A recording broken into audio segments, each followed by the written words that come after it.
And that's the cool thing about residential assisted living is these are typically homes that are 10 to 16 residents, depending on what state and what area you're investing in. And the caregiver ratios are typically like 1-5 or 1-8. So you're going from a big box facility where caregiver ratios may be 1-20 or 1-25, perhaps even more, to a home where it's going to be. So the ability to provide way better care and it really improves someone's quality of life is awesome. Welcome to the Physicians and Properties Podcast, the show where we teach you how investing in real estate can give you the freedom to practice medicine and live life how you want. Doctor! Now, here's your host, Dr. Alex Schloe. Dr. Alex Schloe here with another episode of the Physicians and Properties Podcast. Today's episode is going to be a little bit different. It's actually a recording from my time as a guest on the podcast, The Hunt for Incredible with Gideon. Gideon Spencer is a good buddy of mine, and he is doing boutique hotel investing. And we had a really great episode where he talked about my journey. We talked about assisted living, and we dove deep into the numbers of residential assisted living and just why assisted living is the best opportunity investing in real estate now and for decades to come. We also talked about some investment opportunities that are coming up here in the future. Like right now, we are currently raising capital for accredited investors for a 320-unit independent living deal in Florida. This is a ground-up development projected to triple. That's right, triple your money in approximately 4 years. So if this interests you and you want to get on our investors list, go ahead and click the link below in the show notes and join our investor list, and we'll send out these deal opportunities to you now and in the future. So without any further ado, let's get started with this episode of The Hunt for Incredible being replayed here on the Physicians and Properties Podcast. Thank you so much for listening. Assisted living, the silver tsunami, if you will, I think is the best opportunity in real estate investing now and for decades to come. You mentioned it, man, that baby boomer generation. And the crazy thing is that makes up 77 million people. There's 77 million baby boomers. 7 out of 10 of them are going to require long-term care. That's 59 million boomers who are going to need long-term care. And the even crazier thing to think about is right now we're 1 million beds short when it comes to assisted living. And 82% of those folks that are in the assisted living homes right now are part of the silent generation. Okay, so we're not even seeing baby boomers really trickle into these homes just yet. It's coming, but the opportunity is absolutely incredible. Nobody's born incredible. People who do incredible things simply took the right steps. This is our journey. This is the Hunt for Incredible. All right, welcome back to another show, another episode of the Hunt for Incredible. On this episode, we have my man, Dr. Alex Schloe. Alex and I, we actually met through Brian Lubin. So we became friends on his 30th ski trip in Whistler, Canada, which is a lot of fun. And we hit it off because Alex is actually an investor in a space that I think is going to be a massive wave coming in. And it's far enough out that not a lot of people see it, but it's going to be absolutely huge. And that is assisted living homes. We have more baby boomers retiring than any other generation right now. They make up such a massive percentage of the population. They need to be taken care of. So we'll be diving into all of that. And I think with my background in boutique hotels, I see the assisted living space. And I think, dude, a boutique assisted living home like experience, I think is just on the cusp of being a massive, massive wave. That's not getting enough attention right now, but the people who are riding that wave are going to make a lot of money and do a lot of good. So I'm super stoked to dive into that with Alex. Alex is also a physician. He's a family medicine physician. He's an investor in multiple asset classes. So he's been in long-term rentals, short-term rentals. He's partners on a hotel deal with Blake Daly, who you've also had on the show, who is out at Brian Lubin's 30th. He's an investor in an RV park. And he's also, I don't know if we're going to have time to dive into, if we can. He's delivered a baby in front of a pickup truck, which is like a random fact that came up right before we hopped on the call. And maybe we'll touch on something else that's really interesting that I'm excited to dive into is Alex raised over $1 million in just 7 days for one of his most recent and biggest deals that he did. So we're definitely going to dissect that. He also has a community that coaches others on how to acquire and operate assisted living homes. He has a podcast called Physicians and Properties with a Facebook community that I'm excited to be a guest on sometime within the next couple of weeks. And what I like about Alex is that he has a strong emphasis on purpose. So not just going for the thing, which is what people get hung up talking about, like what goal are you going for? What are you How are you getting there? But also, are you being thoughtful about your purpose behind it? Are you just following the crowd and trying to get rich and party and have financial and geographic freedom because everyone else says to? Or are you actually going to do something with that fulfills a purpose inside of you, which is vital. So Alex, thanks for being on the show, man. I'm stoked to dive in. Gideon, me too, man. That was a great intro. You're too kind. And those words were too nice, man. So I appreciate that. Yeah, just to dive in right from the beginning, man, the assisted living, the silver tsunami, if you will, I think is the best opportunity in real estate investing now and for decades to come. You mentioned it, man, that baby boomer generation. And the crazy thing is that makes up 77 million people. There's 77 million baby boomers. 7 out of 10 of them are going to require long-term care. That's 59 million boomers who are going to need long-term care. And the even crazier thing to think about is right now we're 1 million beds short when it comes to assisted living. And 82% of those folks that are in the assisted living homes right now are part of the silent generation. Okay. So we're not even seeing baby boomers really trickle into these homes just yet. It's coming, but the opportunity is absolutely incredible. Wow. Yeah, I talk a lot on this podcast about the massive transition in wealth that's coming up. A lot of people are talking about it these days, right? 10,000 baby boomers retiring every day. They own roughly 25% of small businesses. But what seldom gets talked about is what happens after that transition. Like, how are those people taken care of?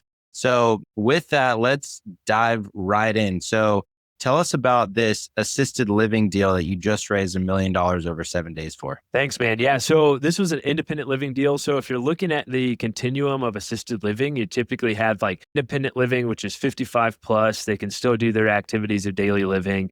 They don't really need a whole lot of assistance with those activities of daily living. Then you have assisted living. They need help with those activities of daily living. That's like bathing, toileting, cleaning, cooking, et cetera. And then you have memory care and some of the more kind of higher medically intensive assisted living homes. Memory care, of course, being with patients with dementia. And then you have nursing homes, skilled nursing facilities. So that's kind of the continuum of assisted living that exists. And so, yeah, I just had the opportunity recently to raise capital for this amazing deal in the Villages of Florida, which is like Disney World for retirement folks. And the reason I had this opportunity was I had a Dr. Francesca Byrne and her husband, Ryan Byrne, on the podcast about a year ago. And I just kept reaching out to them and touching base with them. And they are in the value add multifamily space in high growth areas, Houston, Charleston, Savannah. And I interviewed them. And after I told my wife, I was like, hey, if I have the opportunity to invest with them, I would love to do it because they were just top notch, absolutely incredible people. And so long story short, I just kept trying to provide them value. And if folks were, I felt like would be interested in one of their deals, I would send it their way, or I would just reach out to them and be like, hey, congrats on this opportunity. And so then Ryan emailed me one day. I was like, hey man, give me a call. And we hopped on a call and he's like, hey, let's raise capital for this deal. I want to bring you in as a GP. And a few things that stand out was one, how incredible of a deal it was. 485 independent living units in the Villages of Florida, which is, like I said, just an amazing place.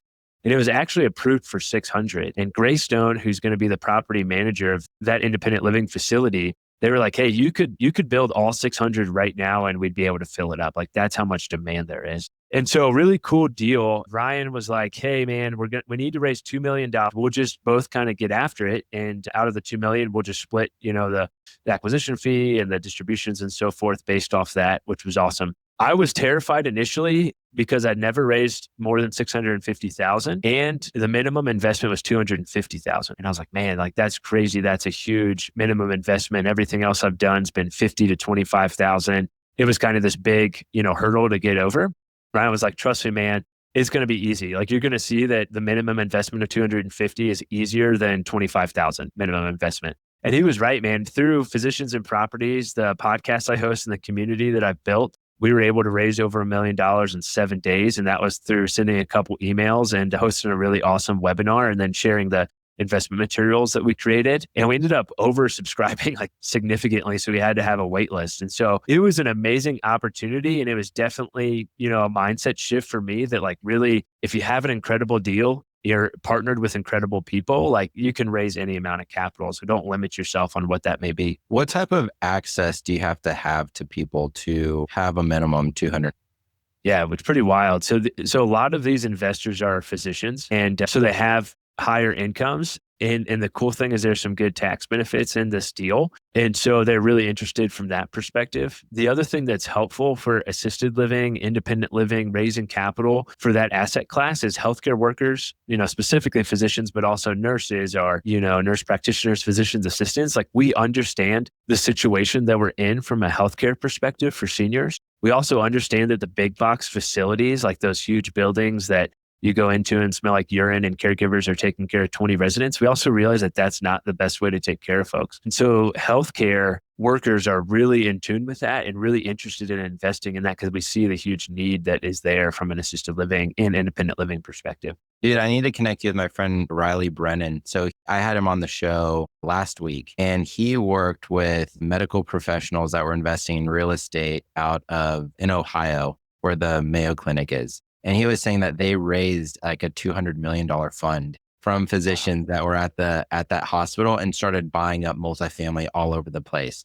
And so he was in charge of deploying that capital. So in terms of thinking about what structuring, like with having access to capital like that and structuring a fund to do something really big at scale, and what does it look like to raise $200 million to just buy up all the assisted living? And then also in the medical space, they understand assisted living better than any other commoner, right? Because they understand like, oh, there actually is like a medical need here to make sure that people are taken care of for, reasons that they understand deeply. So yeah, it'd be very interesting to get creative on what scaling really, really big with something like that would look like. Yeah, man, I'm hoping in a year I can come back on the podcast and tell you that we've done that. But it's crazy to think about, man, raising $200 million for Mayo, in Minnesota. I wonder if Riley, does he work for Black Swan by chance? There's a doc out there, Dr. Sogelberg and Nick, and they have a big real estate company out there in Rochester where Mayo is. I wonder if he's affiliated with them in some way. Possibly.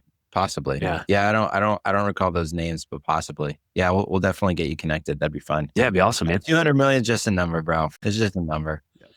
Bro. So with that, let's dive into this. You said the silver tsunami, and you mentioned like the basically the supply and demand that's coming in. Where do you see the most opportunity right now overall, like regardless of people's access to capital and size of deals? Where do you see the biggest opportunity? Is it in smaller boutique assisted living homes that are being, deployed? Is it in converting multifamily into assisted living? Is it going for like really big stuff right now? Like what are your sights set on knowing that you are this far ahead of that tsunami? Yeah, man. I think there's a ton of opportunity all across the board. If I had to pick a few to like really lean in on, I think residential assisted living is a great opportunity. Memory care homes, great opportunity. The big box facilities really got hit hard with COVID. And so a lot of the trust with that was lost. And so we've kind of stayed away from that. But I do think there's a sweet spot of probably like 30 to 50 residents, kind of the boutique facility like we talked about, Gideon. I think that is a really awesome opportunity as well, because you can still have that personalized care. And if it's a really nice A-class boutique environment, then you're going to be able to attract that private pay resident who can pay more. The beautiful thing of residential assisted living, and if you're sitting here thinking, what the heck is that? Picture a really nice single family, single story home, ranch level home that's large with a large number of bedrooms and bathrooms that's been renovated. So typically you have wheelchair ramps, you have widened door frames, you have grab bars in the shower, the toilets, you have fire suppression systems, sprinklers, fire alarm monitoring. Those are some of the big renovations that are needed. And it's just a house, man. It's just a really nice house that's been renovated to provide personalized care for folks. And that's the cool thing about residential assisted living is these are typically homes that are 10 to 16 residents, depending on what state and what area you're investing in. And the caregiver ratios are typically like 1-5 or 1-8. So you're going from a big box facility where caregiver ratios may be 1-20 or 1-25, perhaps even more, to a home where it's going to be much more personalized, a smaller knit community where the caregiver ratios are 1-5 or 1-8. So the ability to provide way better care and it really improves someone's quality of life is awesome. And the other thing that's important is these are embedded in neighborhoods, right? So these are in neighborhoods. They're already in a community. A lot of times folks are able to move from their house, which they really don't want to leave, right? And because they want to be independent as long as they can, but they can move from their house perhaps into one of these residential assisted living homes just right down the street. So they're able to stay plugged in with folks that they already know. be close to family, et cetera. So it's a really awesome opportunity. And we hit on the demand earlier, Gideon, man, we're already 1 million beds short right now. So everyone listening to this podcast could go open 10 homes and we wouldn't even put a dent in the number of homes or the number of beds that are going to be needed. That's why we're like, hey, is more and more people just need to know that this is an option. This is an incredible opportunity and a great way to provide way better care for seniors. What does a return profile look like? So let's, before we dive into that, break it up and say, okay, so you have like the asset itself, then you have management. You can outsource management. If you outsource management, what does the return profile look like on buying an asset look like? Yeah, absolutely. I'll break it down a little further too. There's multiple different ways that you can invest in assisted living. There's 4 ways that you can do that. One would be Lease-to-Operator, which we call L2O because we try to be cool. But that's basically where you buy the real estate, you lease that out to an operator on a commercial lease. The operator does all the day-to-day care. They're responsible for care of the residents. They're responsible for liability insurance, food, maintenance, et cetera. So Lease-to-Operator, you could also buy the real estate and own the operations. So you own the real estate and you're responsible for all the day-to-day care. You could lease your business to someone's house. So essentially, you could be the business who's doing the operations and you come to a landlord like me and you lease out my home, or you could passively invest. So those are the 4 big ways.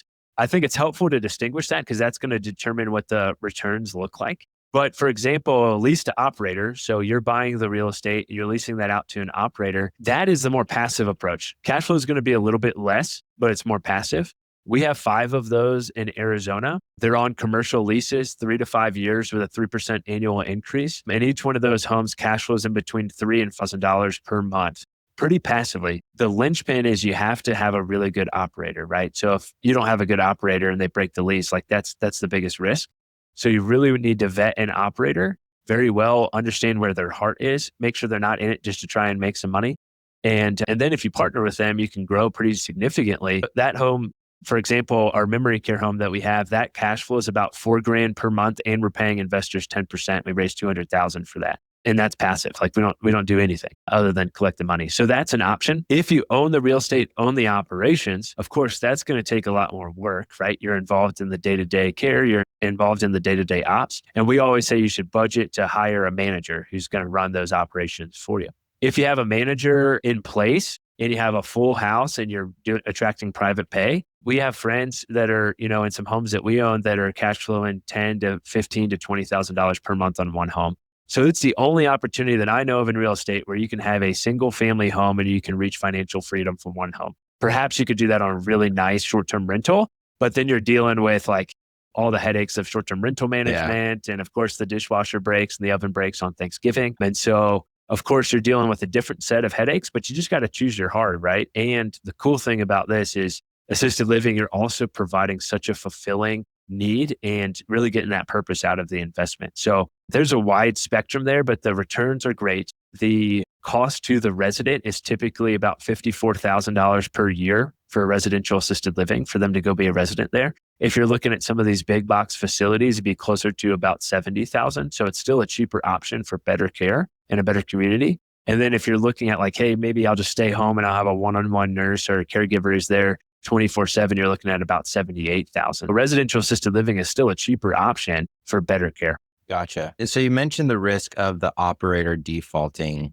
What does that risk look like? Are these facilities really difficult to manage? So it's high risk, like a restaurant, the risk of them defaulting is incredibly high. Where does that risk profile sit with outsourcing this to another operator? Yeah, it's a good question. Definitely less than a restaurant, but the risk is still there. I think the importance is you need to really network with operators and try and get someone with a really good track record who's done this before and who has the systems in place to scale. And they're really looking to scale. There is a good bit of money to be made in assisted living. And so that's something you always have to weed out. Hey, is this person in assisted living for the right reason? It's a little bit harder to default because you're taking care of those residents. Like you can't just leave seniors high and dry. So that does offer some protection, but it's tough. We have an operator who's kind of struggling a little bit with charging the rate that they thought that they were going to be able to get. And they've been kind of going back and forth with us of like, what are some options that we can have to lower the lease payments? And we're like, well, a lease is a lease. And they're like, okay, we're going to figure it out. And they're partnering with someone else to help out with the marketing and kind of ops side and make it more efficient. So You just need to have that communication, but understand that like the risk is certainly there. But if you do the time upfront to vet the operators and really understand where they're coming from and what their experience is, that'll help mitigate that risk. But the really good operators, they're looking to grow because they see the benefit of this. And a question we get commonly is, well, why don't they just go buy a home? The reason behind that is if you're talking about 25 to 30% down on $1 million house in Arizona, like that's a huge chunk of capital that they need to put down. And so a lot of times they don't even want to bother with buying more homes because they can scale by just leasing out the business a lot faster, right? And then just paying the lease fee instead of having to deal with owning the real estate. So just finding that, reaching out to them, it's a great way to do it. Healthcare workers like retired nurses or burnt out nurses and healthcare workers make really good managers. So that's another thing to keep in mind is like, hey, if you're going to put a manager in, reaching out to a nurse, healthcare worker, social worker, someone with some experience can be helpful. And you can be like, hey, we'll pay you 6 figures to come manage this home or come manage these 2 homes. They're going to jump at that opportunity over, working the night shift at the hospital. Are there any zoning or permitting requirements for something like that? Yeah, absolutely, man. So that's the first thing you need to look into where you're thinking about investing is what are the licensing requirements? There's going to be licensing and zoning requirements both for the state and also the locality that you're potentially going to invest in. So you're using Arizona again for an example, like the state of Arizona has their requirements. For example, the max number of residents you can have licensed is 10. And then as you get further into the specific locality requirements, they may have specific regulations on, okay, you can only have an assisted living home, in these locations, and it cannot be within 1,200 feet of another. And maybe the zoning has to be a certain way. You have to have the safety, there's safety regulations, of course, that are important. And then sometimes there'll be square footage requirements. So a bedroom would need to be a certain square footage to have 2 residents in, or a certain square footage to just have 1 resident. And that's going to vary too. So there are definitely some significant zoning and licensing requirements that you need to look into. Always start with the state first and then just work your way down. And another tip for folks who are listening, who are interested in this, go in person and talk to your zoning office, because a lot of times they don't understand what residential assisted living is. And they hear assisted living and they immediately think like this big box facility, like, hey, they want to build this big box facility in a residential zone. That makes no sense. So go explain to them what you're doing. And that can be really helpful as well. That makes a lot of sense. What is your process for raising capital? So you mentioned earlier, sent out a few emails. I'd like to hear like let's call it like a 2-phase approach, raising capital without a brand versus raising capital with the brand in your podcast and things like that. What was your process and experience for both? For sure, man. I never tried to raise capital without the brand, so I cannot really weigh in on that much. And I hope that is a lesson for everyone listening that you need to have a brand. It's going to make it a lot easier. And your brand doesn't necessarily have to be something fancy or crazy, but I think that everyone here that's listening to this, that's thinking, I want to raise capital at some point, you just got to post your story. You just got to post what you're doing. You have to be willing to be comfortable being uncomfortable and get out there and share what you're doing. Otherwise, people are never going to know. And that could be as simple as like sending a text message to a friend from high school and being like, hey man, hope you're doing well. Was thinking about our days playing on the football team. I'm working on residential assisted living. If that's something that's ever of interest to you, or most important, if you know of someone else who may be interested in investing in one of these deals, reach out to me. And that's a great question because it doesn't feel like you're selling anyone. You're just offering an opportunity. You're just connecting and reaching out to people. And maybe your buddy comes back and they're like, hey, I want to invest and also have 5 friends who are really interested in this as well. So that email or that text message of, hey, do you know someone else who may be interested in this or interested in this deal is going to be really helpful. From a brand perspective, same way, man. Like I do a weekly podcast and I host like free discovery calls with folks, like 15-minute discovery calls they can sign up for. And I just trying to provide as much value as I possibly can. I mean, we're both friends with Brian Lubin. Perfect example of someone who just gives as much as he can, builds those relationships, builds that network up. And then when you get to the point where you have the ask to raise capital, people already know, like, and trust you, and they want to do that. So it's been really awesome, man. I think the podcast was the best decision I ever made from a networking perspective, from a deal flow perspective, and from a raising capital perspective, because folks just listen to that every week and they know what I'm doing and they know, like, and trust me. And I've been really fortunate to raise capital in that regard. I love that, dude. Yeah, I'm obsessive about telling people to build in public, whatever you're doing. There's this idea that you have to achieve a certain level of success or have a certain level of experience before you can share your story and teach people. But you don't have to always teach people as the expert. You can also share your story as the person who's on a journey learning and buying these deals. That's something that I wish I had done earlier, is share my journey of, hey, I have no idea what I'm doing getting into real estate. This is my story, and documenting it as I went. I'm glad that I did start, and it's been one of the greatest force multipliers for everything that I'm doing. Like I said, I don't remember if it was on this podcast or the one right before. I've had back-to-back podcasts today. So I might be repeating myself. I don't think I am though, which is like, when I was raising capital, there was somebody that I reached out to who I hadn't spoken to in a decade. And we hopped on a call because they said that they were interested in investing in the deal. And a few minutes in, mentioned, like, they literally stopped me and said, "Oh no, dude, I know what you're doing. I've been following you along. I'm down to invest." And literally a few minutes in, they invested 50 grand. And it was the best return on my 5 minutes I've ever had in my entire life. And It was literally just from building in public and sharing the story and building that trust. Cause like I said, I hadn't talked to him in a year or in a decade. In a decade prior, like we knew each other. We were friends, but we weren't like super close. So it's literally just like building rapport with people by sharing your journey and your story over anything else. It's one of the greatest force multipliers that I have ever come across. Yeah, for sure. And, I think people are scared or, have that imposter syndrome of sharing content or starting their own podcast because, maybe there's a lot of podcasts. But dude, it doesn't matter how many people listen to your podcast or who watches your content, as long as it's the right people. And it only takes a few people to raise a pretty significant amount of capital anyways. And so it's just being willing to get out there and just keep providing tons and tons of value, and it's going to come back to you. I love that, man. I completely agree. It's wild for me when I hop on a call with somebody and they're like, "Hey, how's Jack doing? How's Owen? Oh, how was your camping trip?" And I'm like, I've never talked to this person before in my life. Like, how do they know that? And then I realize it's because I share my journey and I share my life on the podcast. And the other cool thing too, Gideon, is we're going to be able to go back and listen to this in like 15, 20 years. Our kids are going to be able to listen to this podcast, and they're going to be able to learn from us and from our journey and from our struggles and from our failures and also those big wins. And so it's really cool to be able to document that for the future as well.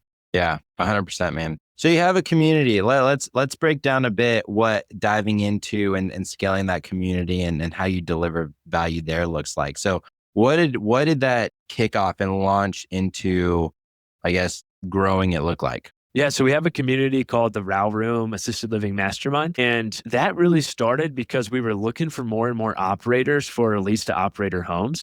So we started a Facebook group that's like residential assisted living, investors, operators, caregivers, or something like that. If you type in residential assisted living in Facebook, it'll come right up. And we started that just looking for more operators just to build our Rolodex. And then it quickly grew to, I think we have 13,500 people in that group now, man, which is crazy. And I guess a year and a couple months. And in that community, we were just trying to provide a bunch of value, share what we were learning, kind of share our journey along the way. And we had a lot of folks reaching out to us and like, "Hey, I want to do coaching with you. Can you coach me? Can you help me?" And I'm a full-time family medicine physician in the Air Force. And obviously I'm doing a lot of other things. And most importantly to me is my time with my family, my wife and my two boys. And I was like, I don't have the time to do one-on-one coaching. And so there was that avenue. And then we had other people who were coming to us and they were saying like, "Hey, I've participated in some other assisted living courses and it didn't really provide the value that I was looking for." And at the end, they tried to upsell me on consulting for $35,000 to $45,000. And so really there was only a couple of different avenues for education in the assisted living space. It was these outdated courses that then upsell you, or one-on-one, guru mentorship that's $50,000 or so. So pretty expensive. My partners, Charlie, Luke, and I are part of the War Room Mastermind, which is for military, active duty retirees, veterans. And we've been in that mastermind for about 5 years, and it's completely changed our life. Shout out to Dave Perret if he's listening to this. And we realized like that's the perfect opportunity for assisted living. Like there's no mastermind that exists. Let's just take everything we love about the War Room. Let's take everything that I love about Action Academy and let's make a mastermind for assisted living and do that. So it took a while. It took some convincing of my partners because we also had imposter syndrome in regards to that as well. And then we realized if we start this mastermind and we start having folks open and operate these incredible assisted living homes, each one that opens is taking care of 10 to 16 seniors and they're getting high quality care. And we need more and more of that. And so we launched the Row Room Mastermind. I think we had about 30-ish members who joined immediately, which was amazing. We're super fortunate to do six figures in less than 6 months on that mastermind program. We have about 65 members right now, paying members right now, and it's been really cool. And then we partnered with a bunch of experts. So every month and every other Saturday, we have experts come in and talk on a specific topic. Last night, I was the quote unquote expert where we talked about raising capital. And then on Saturday, we're having a call with a guy who managed a bunch of big box facilities and now has seen the benefit of residential assisted living. And he owns and operates some assisted living homes and he's looking to scale. And so we just try and provide as much value as possible. And we use the school community, SKOOL, that Alex knows he's a big fan of. So we've been able to build out a bunch of courses and modules throughout that. So we're able to provide really good education to lay the foundation, and then the community and accountability of a mastermind, which is so important, and then bringing in the experts as well. So it's been awesome, man. It has been so cool. And we've learned so much through that. And now we're at a really sweet spot of, members are buying land and starting to develop their own assisted living, or they're opening their own assisted living homes. And it's just been awesome to see kind of that ripple effect of the mastermind. Yeah, that's awesome. So were the majority of those initial members from that Facebook community? Yep. The majority are from that Facebook community. And interestingly, or maybe not interestingly, the majority are healthcare workers, are physicians. And I think that's probably because I obviously talk to a lot of them and through the podcast and stuff, they've learned about it. But I also think they see that need. And so it's pretty cool too, because obviously full-time physicians don't have a whole lot of time to own and operate an assisted living home. So we're seeing a lot of people start to form partnerships where, hey, I'll be the capital, I'll kind of help run the real estate side of things as the physician. And then they're partnering with someone who wants to run the ops side of things. And so it's been really cool to see those partnerships build out and start blossoming as well, because I think that's a really cool way to do it. Because it is a lot of work. I mean, I don't want to undercut the amount of work it is to own and operate one of these homes. Yeah. No, I can imagine it's quite a bit, pretty full and intensive. So me coming from the boutique hotel space, like traditionally boutique hotels are the very hands-on that people think about when they think about real estate. But I can imagine assisted living is quite a few notches above that. So yeah, hats off to you guys. That's amazing. That's amazing. Dude, this is really exciting and really inspiring for a handful of reasons. I'd love to dive into the purpose, because I know that that's meaningful to you. What purpose do you have underlining behind all of this? And how do you think people should be thinking about going into something like this? Yeah. So my first job, actually, my first true paying job, I was 16, maybe 15 and had to get my worker's license or whatever. But I worked as a handyman / maintenance man / cook at a assisted living facility. And it was probably about a 45 bed assisted living facility, and made some really great connections there with some of the residents. And there's just little things that stick out, man, throughout that time that I was like, I cannot believe someone's paying $5,000 or $6,000 a month or whatever it may have been to stay in this place, and they're not getting high quality care. And I remember one guy named Dick, he was an executive at IBM, and he asked me to come in his room one day to take a look at his TV, because he's like, hey, this TV doesn't work. It's broken. And I've been trying to watch it, and I've been trying to get help for the last 3 days from the caregivers, and they're just ignoring me. Do you mind taking a look? All it was the batteries on his remote were dead, and it took 3 days. And it's something as simple as that, where it's like, man, this guy's paying $5-6 grand a month to be here, and no one's even willing to change the batteries of his remote. Now, obviously that's a small thing, but also rotating as a physician through a lot of these nursing homes. I was seeing residents with pressure ulcers that should have never happened, that are laying in their urine for way too long because caregivers can't get there in time because they're taking care of 20 other residents. There's just such a need for these homes and this more personalized care and a much more hands-on approach that's a big driving factor for me. The other thing too is my grandmother passed away of ALS when I was in med school, and she never made it to one of these assisted living homes, but she did go on hospice and have some really good end-of-life care. And that was a huge game changer for her and for the family, and gave us a lot of closure as well, because she was able to really die peacefully and die with dignity. And ALS is an absolutely terrible condition, but she was able to do that with grace and die with grace. And so that's always been a motivating factor for me, is can we do the same thing for our residents going forward? And can we do the same thing for every senior in America? That's impactful, man. That's very powerful. At the Hunt for Incredible, we believe that questions are the answers. So what questions do you feel people need to ask themselves or others to be successful in the space? Absolutely. I think one really easy question is just ask yourself, what type of environment do you want your mom, dad, grandma, grandpa? What type of environment do you want them spending out their last days? And what type of care do you want them to receive? And if there's nothing in your area that provides that, maybe you're the one that needs to open it. Maybe you're the one that needs to start it. For that. Alex, where can people find you? Absolutely, man. You can find me all over the place. I'm the only Alex Schloe I think that exists. So just Google me. That's fine. But I'm on Instagram. ﷺ3 is my personal. Physicians and Properties is my physician account there. And then I'm on LinkedIn. Just Google Alex Schloe. And then if you want to know more about assisted living, we have a free 10-step guide on our website. So if you type in theralroom.com or the RALroom.com, that'll come right up for you. You can sign up and get a free 10-step guide. And if you want to know more beyond that, just reach out to me. I'm always happy to connect and chat with awesome folks. Awesome. Alex, thanks for being on the show. And let's start a $200 million fund, man. Here, let's go, Gideon. Looking forward to it, man. We'll start the boutique hotel, if you will, for seniors, man. Let's go. Hell yeah, let's do it.